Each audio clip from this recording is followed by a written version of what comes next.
The house on Marrow Lane had no address. It had a mailbox, black, rusted, but no numbers. Letters sent there came back blank, the neighbors said. Not returned. Blank. I didn't believe them. I inherited the place from my great-aunt Eliza, whom I'd met once as a child. At a funeral, she'd hugged me, her veil hiding her face, and whispered, "It skips a generation." The lawyer sounded relieved to be rid of it. "It's free and clear," he said. "Just take care with the cellar." The house crouched at the end of the lane like something waiting. Tall, narrow windows, grey wood warped like bone. No birds in the trees, no wind. Inside, it smelled like old paper and something faintly sweet.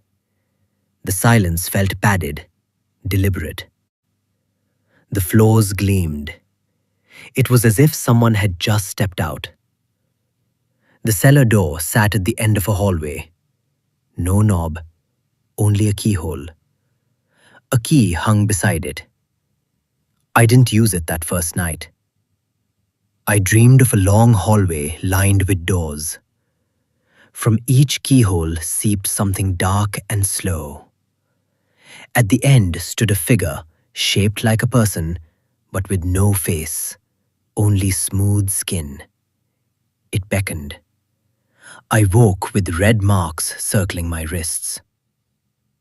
The first letter appeared the next day on the foyer table.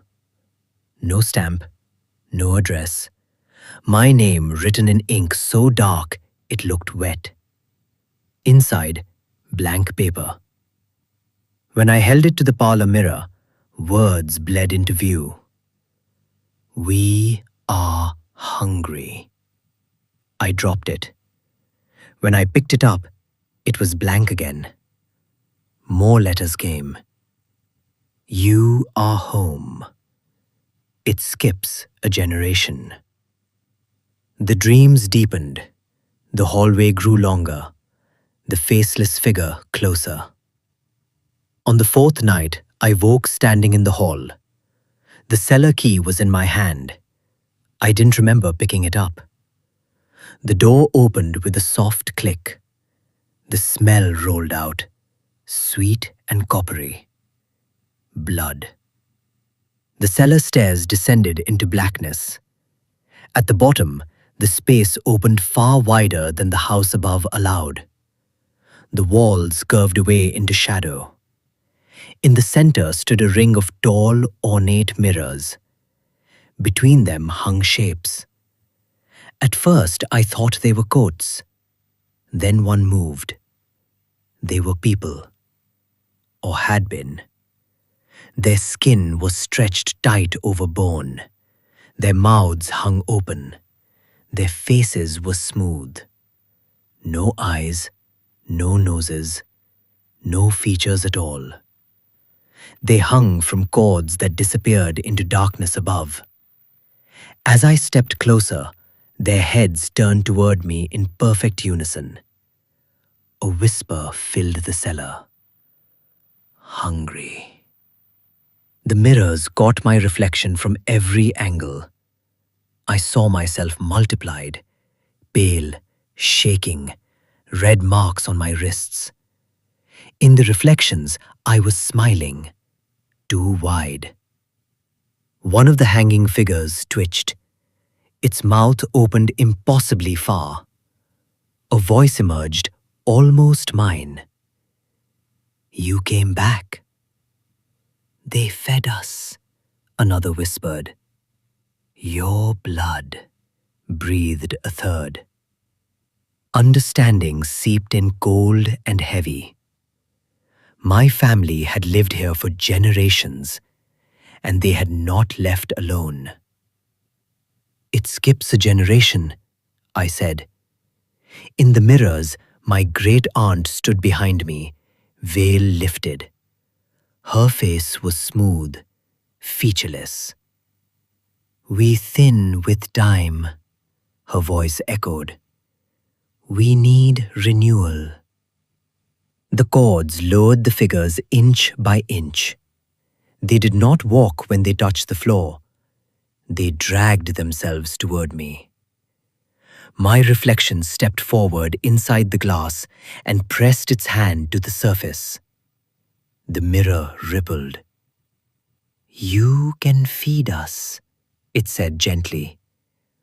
"Or you can join us." The nearest faceless thing brushed my wrist.